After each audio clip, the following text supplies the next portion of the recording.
Welcome to the Christian Atheist, where faith and reason fuse in the incarnation. Episode number 115, JEDP, the Mount Ebal Defixio, and C.S. Lewis, Part 8. Quote, everywhere, except in theology, there has been a vigorous growth of skepticism about skepticism itself, from C.S. Lewis's Modern Theology and Biblical Criticism. I promised last week that we would have to return to this statement before we closed this series. This penultimate episode of our series can be understood as a delivery on that promise. What Lewis seeks to do for his audience of divinity students in this speech, and by extension for us, is to encourage, quote, a due agnosticism, end quote. And agnosticism, the acknowledgement of the fundamental limitations of our knowledge as finite creatures, is one of the basic doctrines we have been preaching on the Christian Atheist since 2019. This is why we continually point to Socrates, the father of Western philosophy. Forgive me, please, if we close this series on the grounds of my home turf, philosophy. Ignorance, Socrates tells us, is the default condition of man. Lewis agrees. Quote, for agnosticism is, in a sense, what I am preaching. I do not wish to reduce the skeptical element in your minds. I am only suggesting that it need not be reserved exclusively for the New Testament and the creeds. Try doubting something else. Lewis goes on to suggest that we might begin by being skeptical about one particular foundational belief and the procedural logic that proceeds from it, upon which all of the modern attacks on Western theism rest. Quote, such skepticism might, I think, begin at the very beginning, with the thought which underlies the whole demythology of our time, end quote. We live in an era of pervasive and Inquisition-enforced academic orthodoxy. Daring to deviate, to be skeptical, can subject you to the tribunal. I have faced it in recent years. But more famously, Dr. Jordan Peterson has this week been court-ordered by the Academic Inquisition of Canada into a re-education regimen for daring to speak what he believes to be the truth. What is fascinating to me in this regime, and would be amusing were it not so maliciously and spitefully destructive, is the assumption on the part of the orthodox that they hold the mantle of rational skepticism and claim for themselves the mantle of virtue, when, in fact, they are an imperious, conventional, unquestioning orthodoxy. I was a part of that orthodoxy for 25 years, though harboring private doubts increasingly as my research unfolded, as documented in our Through the Looking Glass series. If monistic materialism, the idea that only matter exists, is the metaphysics of our contemporary world, it is founded on an even more fundamental metaphysical conviction, one which, though presently dominant, never before in human history enjoyed anything approaching society-wide acceptance. Because prior to the 19th century and Hegel, it was a distinctly minority position. Humanity sees, what is evident, the world as a mystery, because we are ignorant of the truth. We cannot know reality, cannot have certainty of knowledge. All people everywhere live agnosticism in regard to it, because by definition, it cannot be known apart from faith. It is the question of the transcendent. There are two defined epistemic positions in relation to this question, and an infinity of gradations, that is, undefined positions between them. Affirmation and denial, both of which are faith positions, corresponding roughly to theism and atheism. While Hegelianism is best defined by its denial of transcendence, the immanentizing of reality.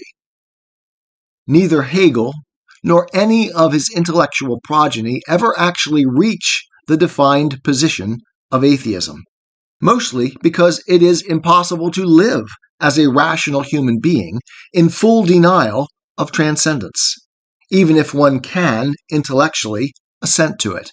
Call oneself an atheist. Believe there is no transcendent reality, or God, as I did for 25 years. Denial of transcendence is a metaphysical position, a faith position that cannot be consistently lived, but only believed. It can, however, be made procedural, pragmatic, and it has been made so, resulting in the modern world, modern theology, scientism, and the variety of atheist movements. It is the tendency, more or less successful, to purge transcendence, God, from our thought and practice. Lewis refers to it here as demythologizing, with 20th century theologian Rudolf Bultmann in mind. Demythologizing is the procedure of systematically removing transcendence from our theology, philosophy, psychology, and life. It is, essentially, skepticism toward the old worldview. It is, in that sense, reactionary, or, I would argue, toward the world or reality itself as we experience it. This is the procedure of the higher critics. Bultmann justifies it as a conflict between science and mythology, or to put it in terms more congenial to this viewpoint, between science and superstition. But is this conflict real? Or is it itself an article of faith? Asking this question in this context puts the debate on the ground Lewis is suggesting here. Perhaps it is time to be skeptical about these skeptical procedures, instead of naively and uncritically assuming their validity. Assuming, that is, believing, the truth of the worldview that engenders them. Lewis expressed a hope here, in 1959, that the higher criticism would be a passing fad. This hope has proven naive, as he failed to recognize, I think, that this approach reflects a broader Hegelian zeitgeist that was on the ascendant, not in decline. To examine this issue further, I would like to turn to the work of Hans-Georg Gadamer and Paul Ricoeur, both 20th century philosophers. There are two approaches to reading our experience, whether it be written texts or, more broadly, the search for meaning in our world. In this sense, science, too, is engaged in the interpretive process, reading the natural world to make sense of it. We call this interpretative process a hermeneutic. There are two pragmatic approaches to any text, a hermeneutic of faith and a hermeneutic of suspicion, and we choose between the two. In the hermeneutics of faith, we approach our text in an attitude of openness and humility, seeking to learn what it can teach us. We approach with reverence, in the sense that this text represents an other from which we might gain insight in dialogical interaction. We also approach with the confidence that if we are alert, careful, rational, and willing to put forth the effort required, we can, and perhaps will, or uncover truth that can change or enlighten us in an important and valuable way. This approach has a positive confidence both in the self that approaches and in the text that is approached. Importantly, it has faith that truth can be discovered, that it exists, that our search for it is not in vain.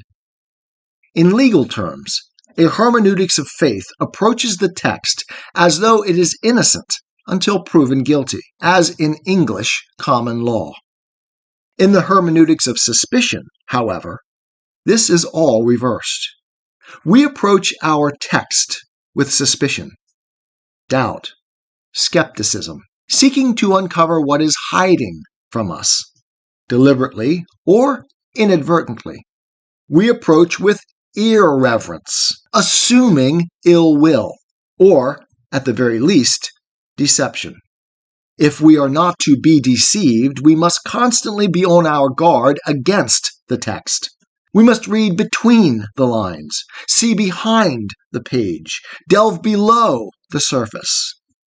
We must refuse the appeals and seductive attractions, the easy answers it may offer. We must be interested in what is said only as a means to discover what is not said or is being concealed. Such an approach to any text is best done by an established critical methodology designed to reveal what is hidden, to unveil lies and deceptions. It is one-sided, as all the work is on the part of the interpreter, seeking to remove the veil of deception that this method always assumes is there. In this sense, then, the approach is more closed than open. It seeks to expose the truth in opposition to the text, not to learn from it. Maybe better, this approach seeks to learn from a text not what the text is saying, but from what it is hiding. It seeks to expose the fraud it suspects, or knows, is there, not to engage what the text is expressing, which is, in a very real sense, irrelevant. In legal terms, the hermeneutics of suspicion is inquisitional. The text is guilty, unless proven innocent. Having these two hermeneutical approaches before us, we should easily see which is the preferred or dominant strategy today. Critical race theory teaches us to assume racism in every instance. The only hermeneutical difficulty is to uncover it, to find it in each case. This is identical to the Marxist view of capitalist oppression. Even in our approach to literature today, we are taught not to learn positive lessons from it, but to uncover the hidden oppression, sexism, privilege concealed in Shakespeare's plays, in parent-child and marital relations, even in science. The hermeneutic of suspicion is the only received method of interpreting our world, especially in academia, but increasingly more even in popular culture. We would be mistaken, however, were we to think that this view is new in any sense of that term. It is the view of Cain in Genesis 4. The universe is rigged against him. His sacrifice is not accepted. The judgments of God, that is, reality, are unfair, as he rejects the correction that reality gives to his actions. He becomes angry and resentful. Cain looks on the universe, God's good creation, with suspicion rather than faith in its goodness. He will not be corrected, will not conform himself to a higher order, to truth, in order to better himself and his position, but insists on his own rational vision, that reality bend to his preconceptions. As Gadamer says, these two options, faith in goodness or suspicion, are always open to us. This is what I have called fundamental faith throughout the Christian Atheist. It is the starting point of our view of the world. Is it good, as God declares, or is it bad? Is it truthful or deceitful? Can we trust it, or must we always be on our guard against it? When we choose one of these options, though in truth we never wholly choose one or the other.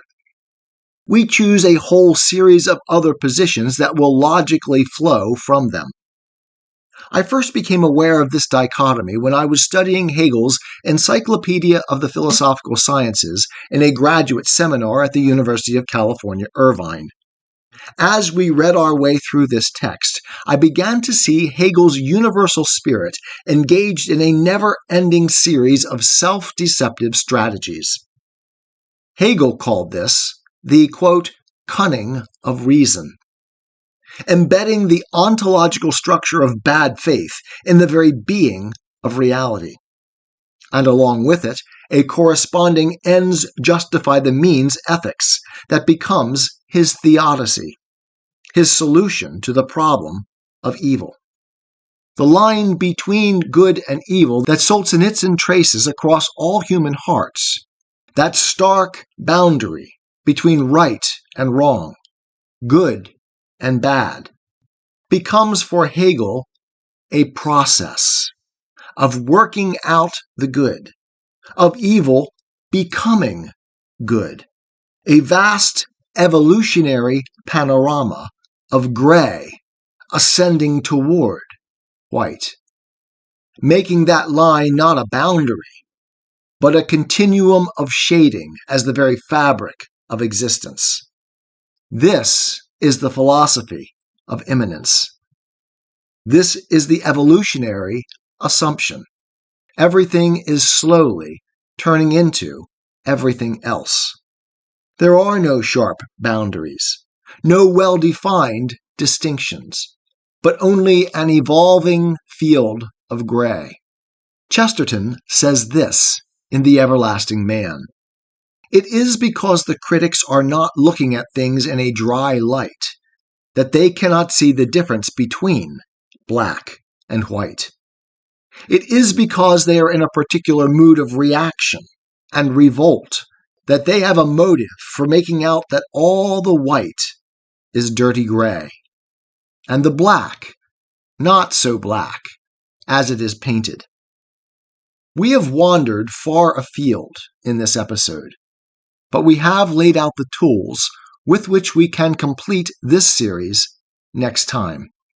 A few quick summary points will prepare us to close our investigations. We have, as a culture, adopted a hermeneutics of suspicion as our default position. Reality, we are to assume, has an agenda. This is historicism, the spirit that animates our world. If only we allow the natural evolutionary processes to carry us along, things will get better. This is the Hegelian worldview become dominant. It is progressivism. It is the source of the scholarly skepticism about which Lewis is asking us to be skeptical. If Lewis is preaching agnosticism, as he says, it is the agnosticism that takes us back to our common sense rationality, that causes us to look honestly at the world, back to the Socratic recognition that, quote, we must take our ignorance seriously, because, quote, we know not. Oh, we know not, end quote.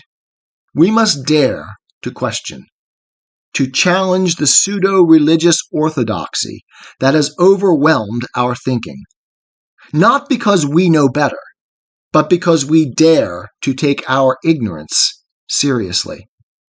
It is time, indeed, for a profound skepticism about skepticism itself. Join me again next week in again embracing agnosticism. I am a Christian, with the searching and skeptical mind of an atheist. I don't want to believe anything that isn't true. I know both sides of the looking glass, and I know them with open eyes. I choose Christ's side. I invite you to join me from wherever you stand before the looking glass. That's this week's episode. Thanks for listening, and remember, You can have your religious cake and eat it too. You can have reason, respect for science, a 21st century worldview, and be a Christian.